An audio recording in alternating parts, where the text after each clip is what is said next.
Assalamualaikum warahmatullahi wabarakatuh. Halo semuanya, perkenalkan nama saya Susi Susanti dengan nomor mahasiswa C1C021040. Pada video ini, saya akan menjelaskan materi tentang filosofi riset dalam bidang akuntansi keperilakuan. Dosen pengampu, Bapak Dr. Wirmi Eka Putra, SEMSI.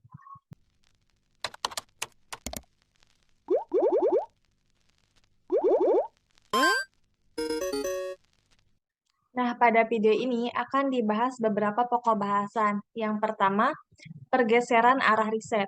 Yang kedua, filosofi paradigma metodologi riset.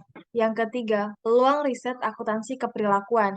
Yang keempat, perkembangan terakhir. Yang kelima, teori keperilakuan tentang perusahaan. Dan yang keenam, wawasan untuk masa depan.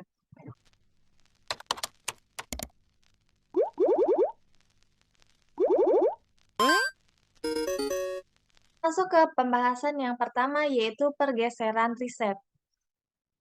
Pergeseran arah riset ini berkaitan dengan adanya pendekatan klasik yang lebih berfokus pada pemikiran normatif yang mencapai puncaknya sekitar tahun 1960-an.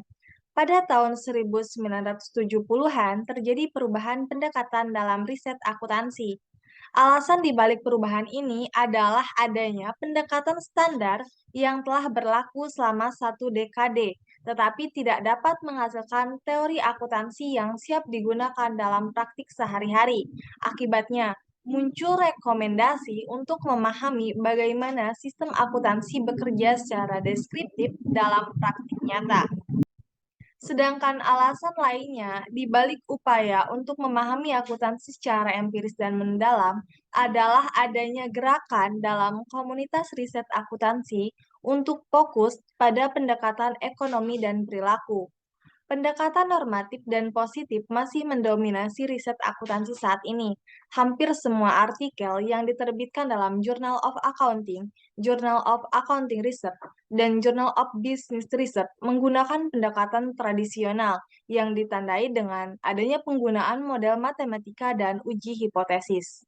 Pembahasan selanjutnya yaitu pembahasan yang kedua mengenai filosofi paradigma metodologi riset. Burrell dan Morgan percaya bahwa filsafat ilmu harus mampu melihat hubungan antara kehidupan manusia dan lingkungannya. Metode dipahami sebagai sarana untuk menentukan teknik yang tepat untuk memperoleh pengetahuan.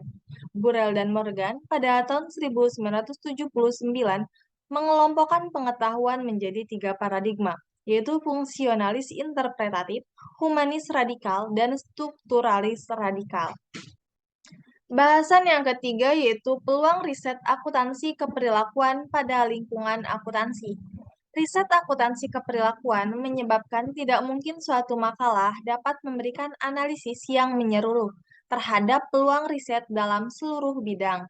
Untuk suatu tinjauan menyeluruh dari topik khusus, suatu artikel harus ditujukan secara langsung pada tinjauan yang lebih khusus. Riset akuntansi keperilakuan pada lingkungan akuntansi mempengaruhi beberapa bidang berikut. Yang pertama yaitu audit, yang kedua akuntansi keuangan, yang ketiga akuntansi manajemen, yang keempat sistem informasi akuntansi, dan yang kelima perpajakan. Pengaruh riset akuntansi keperilakuan dalam bidang audit. Artikel riset akuntansi keperilakuan selama tahun 1990 sampai 1991 menunjukkan penekanan pada kekuatan dalam pembuatan keputusan, yang merupakan karakteristik dari sebagian besar riset akuntansi keperilakuan. Penjelasan dari bagian ini berorientasi pada pembuatan keputusan dalam audit dan telah memfokuskan riset terakhir pada penilaian dan pembuatan keputusan auditor. Sedangkan dalam bidang akuntansi keuangan, riset akuntansi keperilakuan dalam bidang akuntansi keuangan jumlahnya terbatas, sehingga sulit untuk diidentifikasikan. Beberapa bukti menunjukkan bahwa terbatasnya pemrosesan informasi yang tidak mendorong lebih banyak dilakukannya riset akuntansi keperilakuan merupakan pernyataan menarik. Dalam bidang akuntansi manajemen, riset akuntansi keperilakuan dalam bidang akuntansi manajemen merupakan pertimbangan yang lebih luas dibandingkan dengan riset dalam akuntansi keuangan dan memungkinkan pencerminan tradisi lama yang berbeda dari riset akuntansi keperilakuan dalam bidang audit. Riset ini menguji fungsi akuntansi seperti anggaran dan standar mempengaruhi motivasi, umpan balik, dan kinerja. Dalam bidang sistem informasi akuntansi, penelitian atau riset akuntansi perilaku dalam bidang informasi akuntansi sulit untuk digeneralisasikan meskipun didasarkan pada studi sistem akuntansi sebelumnya. Informasi tersebut akan mendorong penggunaan keunggulan teknologi saat ini, seperti data, jaringan, dan akses dinamis ke data melalui sistem operasi yang menyarankan mempertimbangkan peluang penelitian dalam akuntansi perilaku di bidang akuntansi sistem. Yang terakhir yaitu pengaruh pada bidang perpajakan. Penelitian akuntansi perilaku di bidang pajak telah berfokus pada kepatuhan pajak dengan memeriksa variabel psikologis dan lingkungan.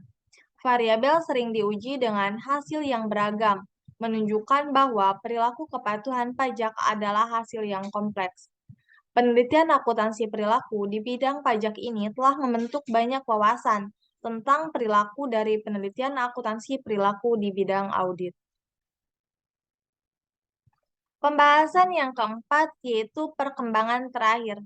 Wawasan dalam riset akuntansi keperilakuan saat ini bisa diperoleh dengan dua cara. Yang pertama yaitu melakukan survei publikasi utama dari riset akuntansi keperilakuan. Yang kedua, melakukan klasifikasi topik artikel yang dipublikasikan dan pemetaan publikasi terhadap model perilaku individu. Pada periode sekarang, audit merupakan bidang riset keperilakuan yang paling banyak diterbitkan dalam Behavioral Research in Accounting. Secara relatif, urutan berikutnya diduduki oleh bidang akuntansi manajemen yang hampir mencapai seperempat dari total penerbitan, sementara sisanya merupakan sub-bidang lainnya. Pembahasan yang kelima yaitu teori keperilakuan tentang perusahaan. Teori organisasi modern berkaitan dengan perilaku perusahaan sebagai suatu kesatuan terhadap pemahaman kegiatan perusahaan dan alasan anggotanya. Pandangan dari tujuan suatu perusahaan memungkinkan para akuntan untuk menyiapkan laporan keuangan yang mencerminkan hasil operasional tahunan perusahaan untuk didistribusikan kepada pemangku kepentingan. Teori modern perusahaan terkait dengan arah tujuan perilaku yang dipastikan berkaitan dengan tujuan, motivasi, dan karakteristik menyelesaikan masalah anggota-anggotanya. Selanjutnya, bahasan yang terakhir atau yang keenam ialah wawasan untuk masa depan.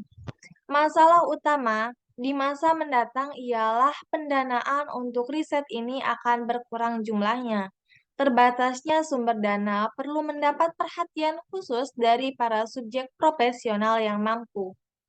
Selain itu, sikap dan pandangan dari beberapa pengusaha yang mempunyai anggapan kurang positif terhadap kegiatan riset ini juga sangat berpengaruh karena mereka tidak selalu memiliki pengetahuan yang cukup untuk memahami bahwa kegiatan para praktisi merupakan bagian dari kemampuan aplikasi hasil riset. Untuk itu, cara yang bisa kita lakukan untuk meningkatkan pemahaman seseorang terhadap satu fenomena ialah dengan melakukan riset dan menulis tentang fenomena tersebut kepada orang lain dan melakukan berbagai perbaikan.